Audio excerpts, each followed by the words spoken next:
Hello, everyone. My name's Hunter. Welcome back to Chasing Gold, a sports team show covering the UFC.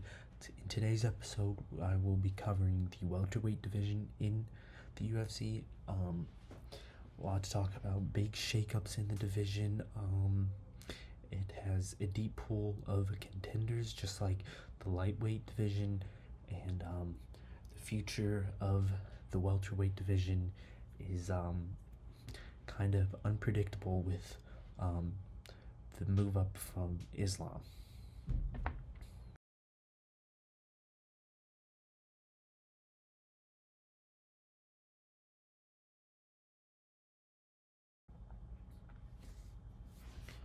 So, UFC 322 just happened.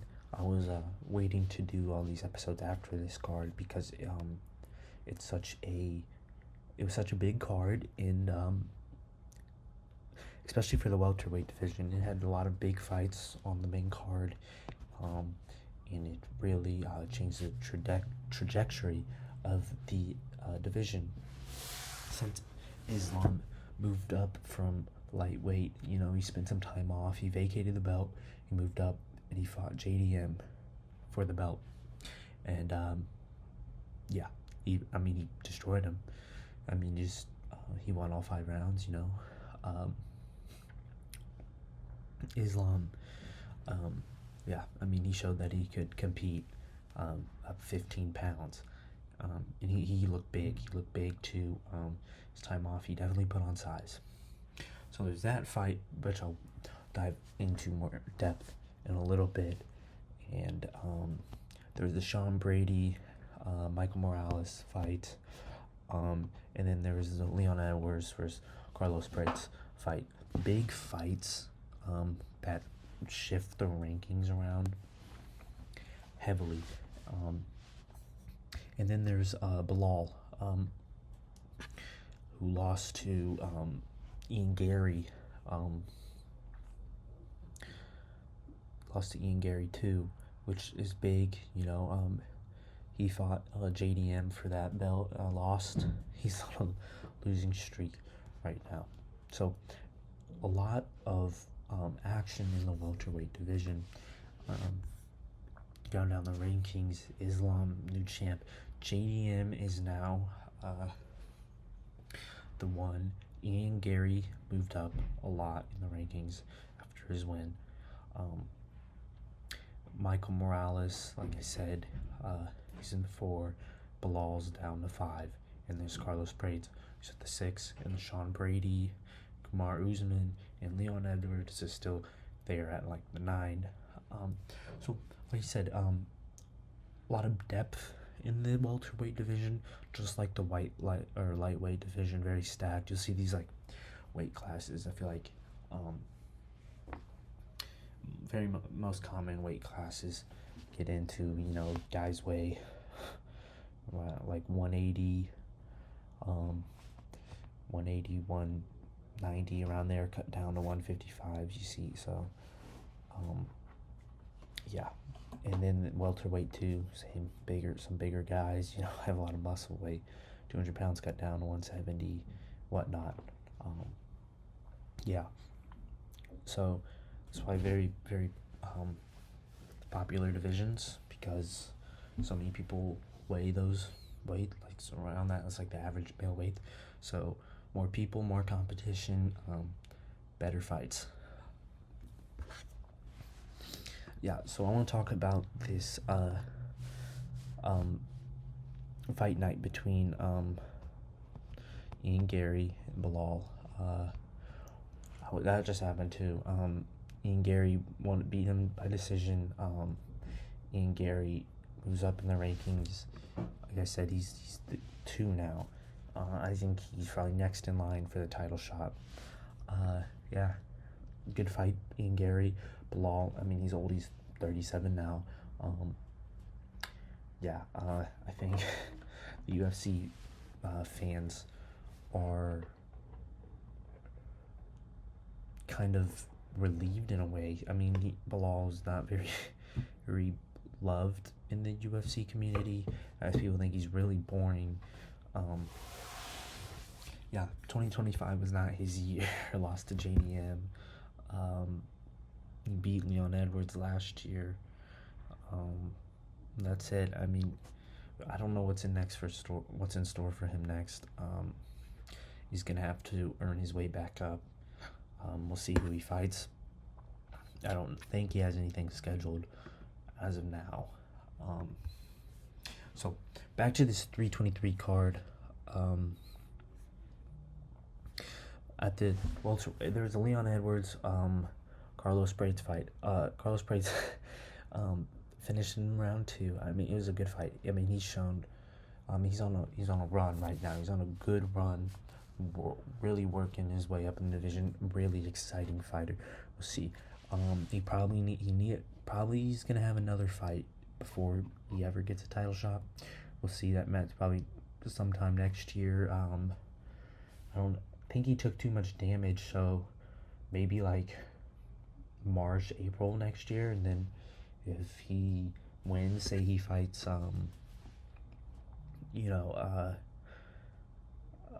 Mike Morales or something, he can maybe earn a title shot, and then maybe have him be like August, September, November next year. So yeah, I'm excited. He's a good, fun fighter to watch. Yeah, there's that, and then there was right after that fight, there was the Sean Brady Michael Morales. Michael Morales, sitting at 19-0, scary fighter, man. Sean Brady, I mean, he's 18-2, great fighter, and Michael Morales knocked him out round 1. He's now up to 19-0. I think he's an exceptional fighter. He's relatively young. I'm not quite sure his age.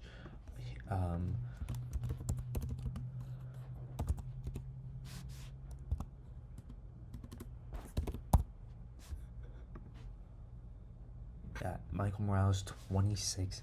He's young. I mean, these rankings now.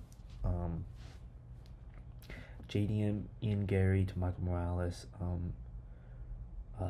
Shkavat. I mean, he's another great fighter. He's been a little vacant.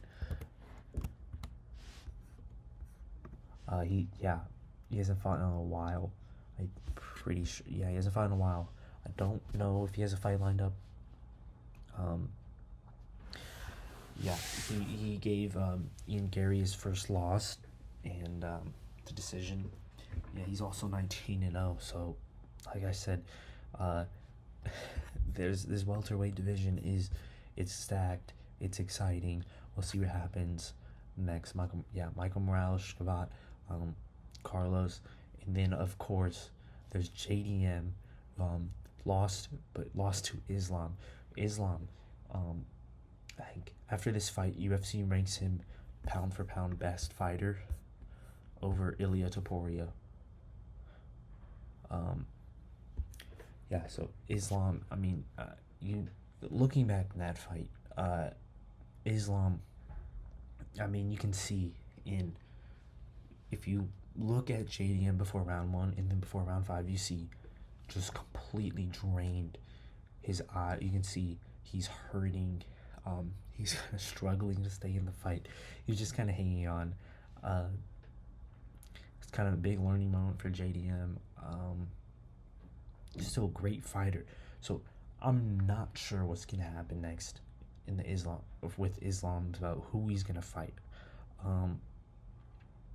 I would be really excited to see Shkavat versus Michael Morales, man. That'd be a good fight. Really exciting fight. Both really exciting fighters, but both 19-0. But I feel like they both deserve a title shot. Both deserve a title shot. So I don't know, but like I said, Shkavat has been very inactive recently. So who knows what's gonna happen. That'd be a fun fight, but at the same time, I feel like they both deserve, like I said, they both deserve a title shot. So we'll see what happens. They won't. Neither of them would beat Islam, in my opinion. I think Islam is one of the greatest fighters the sport has seen. Yeah, it's a shame we never got to see Islam versus Ilia Topuria. That'd be the biggest super fight of the decade for sure. Both fighting for GOAT status right now. Ilia Topuria, he can't move up. I mean, he went from featherweight to lightweight, and Islam is too big now to go back down 155. He wouldn't make the cut anymore. I mean, he was struggling to make the cut when he fought 155. Like I said, it's in the UFC community, they often say that the Dagestanians, they're like weight bullies. They cut so much weight, they're so much bigger than their opponent. It's like not fair. And with Islam, he had that like IV scandal thing. They say all these sorts of things like they juice and they're cheaters.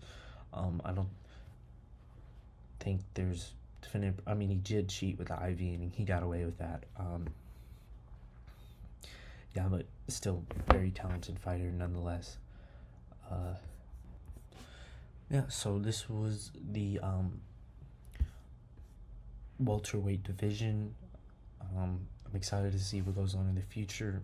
It's tough to make predictions like who's gonna fight who next because all these fights just happened, and they're waiting to get scheduled. There's so many people that deserve good fights and title shots. So I don't know. We'll see what happens. In the coming months, we'll see who gets next title shot. But whoever it is, I think Islam is gonna handle business. JDM, I mean, he hung in there, had a good fight, but he lost. I mean, it was apparent Islam was just a completely better fighter than him. We'll see what happens. Exciting division. The middleweight division I'll be talking about next, also a fun division, so check that out.